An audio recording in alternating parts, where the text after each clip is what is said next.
who lived out of town rather than over the shop, and were themselves snowed solidly into surrounding villages, unable to come in and oversee their business premises.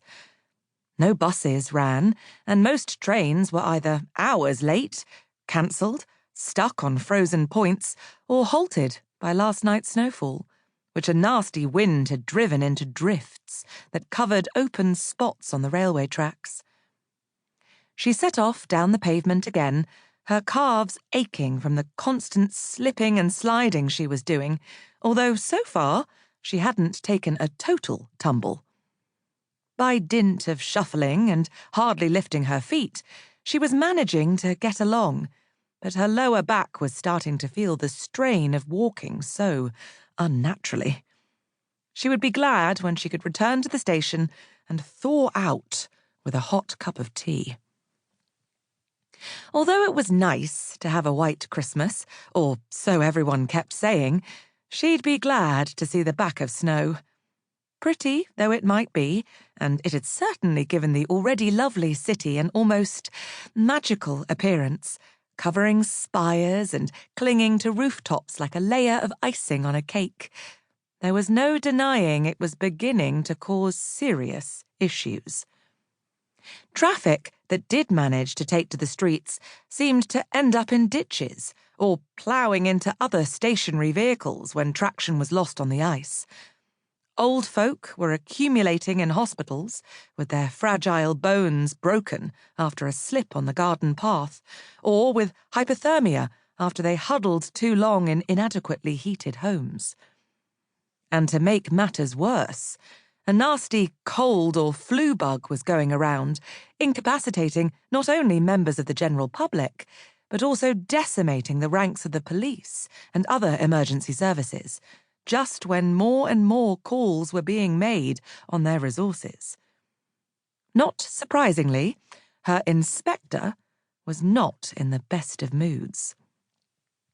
Trudy sighed, but D.I. Harry Jennings's foul temper notwithstanding, she headed determinedly for the police station, with its noisily clanging but blessedly warm radiators.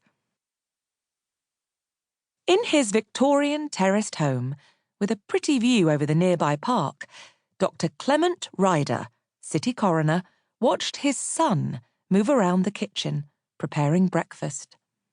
It wasn't often that either of his two children, now long grown up, visited him for any amount of time, so he was making the most of it.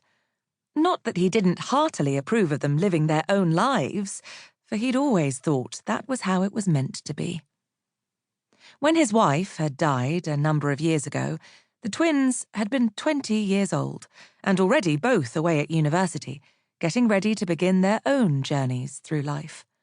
His daughter, Julia, had taken her mother's death particularly hard, though, and he was glad that she was now happy and well and settled.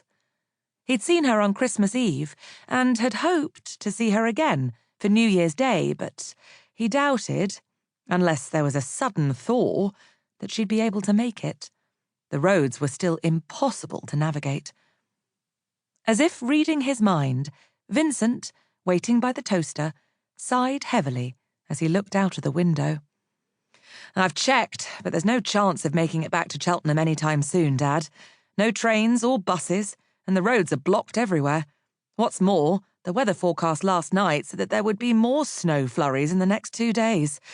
So it looks as if you're stuck with me for a while yet." Clement grinned. "I'll cope. There's no problem with your office, I hope. You being snowed in here, I mean." His son was a junior member of a small but well-respected architects' firm. Fortunately, he'd brought with him some plans for a private boys' school that he was currently working on, so it wasn't as if he didn't have something to be getting on with. "No, I managed to get through to Chris on the telephone at last.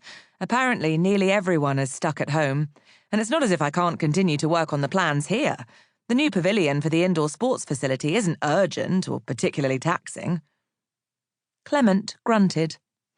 "Don't worry, you'll be designing power stations by the time you're my age," he prophesied proudly.